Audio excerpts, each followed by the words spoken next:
The construct of Robert Rogers, of that Americanized warrior, that's a product of the 19th century, the same cultural forces that made The Last of the Mohicans such a literary hit resurrected Robert Rogers from oblivion.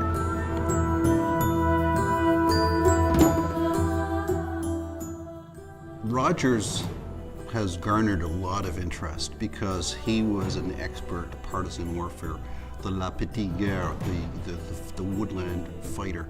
And basically these tactics had been adopted from their Indian adversaries.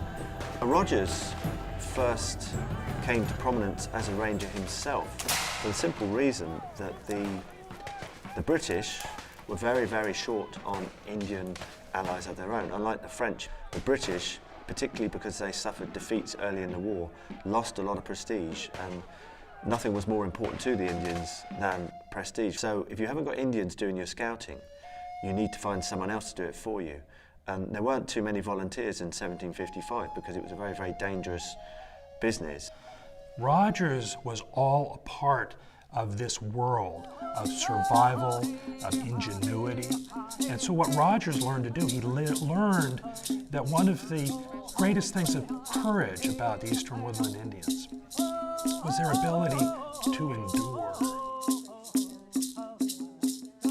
And Rogers absorbed that, and then he used those criteria of courage, very different from British Western courage, where you stood up even though the cannonballs were mowing you down. This was a very different thing, when even though you were being tortured, that you wouldn't say a thing. And that was courage.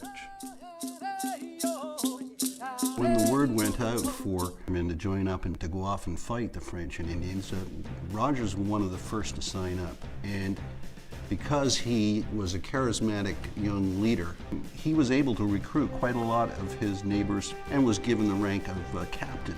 When Rogers was putting his companies together, he was taking hard-bitten Yankees, he had freed slaves, he had Indians that he made officers in his ranks.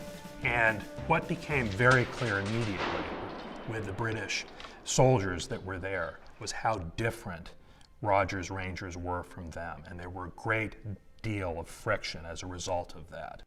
European soldiers were trained to fight in tight formations, to do their jobs as a cog in a big machine, to fear his commanding officer just as much as the enemy. Rogers epitomizes the aggressive, offensive spirit that is sorely lacking in the British Army in 1755. What really started happening was a very nascent democratic thing was going on. Rogers was listening to the lowliest private. If he had something to say, information came up the line. And they started creating this unit, where the unit itself was something that everybody belonged to. And as a result of that, Rogers could push his men to do extraordinary things. And these, in often cases, certainly to the British, were the dregs of the colonial society. There's an assumption that the British needed a Robert Rogers. They needed this Americanized Englishman. And that this was needed in North America because North America represented challenges that European commanders, British commanders, were unfamiliar with. The kind of warfare that Rogers was involved in was a very, very high-risk game. A lot of the fighting occurred in a no-man's land where you couldn't just call in instant support for your wounded. You couldn't evacuate casualties. If things went wrong, then potentially your entire command could be wiped out. Lord Loudon wanted his young British officers to learn how to fight the bushfighting. Who better to teach them than Robert Rogers? Rogers actually sets up at Fort Edward as kind of a training school for British Army cadets so that they can take their knowledge of ranging back to their units and to propagate, to disseminate this whole kind of ranging ethos throughout the British Army itself. And the British were disappointed in Rogers and his units because they were very expensive, 4 times as much as a British soldier, and deemed to be of much lesser quality.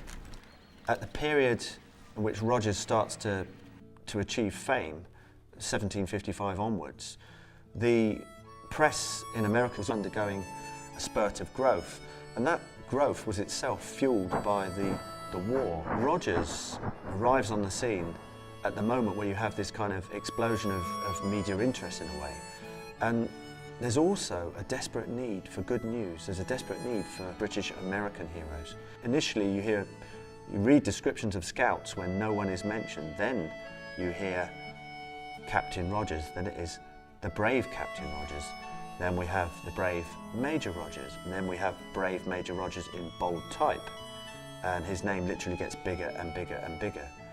With Rogers, what you see is that published works about him or by him end in 1770. So by the time he dies, nobody's writing about him anymore. Even Rogers' biographers point out that he was lost. His memory was lost militarily and culturally until he was resurrected by Francis Parkman in 1884. And from that point on, American writers can't write enough about him. From my perspective as a Canadian infantry officer, the very first time I read Rogers' ranging rules, I said, wow, this is just like reading the Canadian Forces Patrol Manual. The fascination with Robert Rogers and his legend says more about Americans in the 19th century and the 20th century than it does about Americans in the 18th century. Something happened as America expanded, as Americans became perhaps more self-confident, perhaps more concerned about frontier values disappearing. But whatever it is, something was happening to Americans in the 19th century that made them want to find truly American heroes in their past. I think if you look at Rogers' life and the arc, it's like a Greek tragedy. Here you have one of America's firstborn heroes, really of mythic proportionality. And by the end of the Revolution, he is a broken man. He is not in his country. He has no possibility of coming back. His dreams of going to the Northwest Passage and going west will be realized 50 years later. And it is tragic, in a sense, the possibility of what could have happened.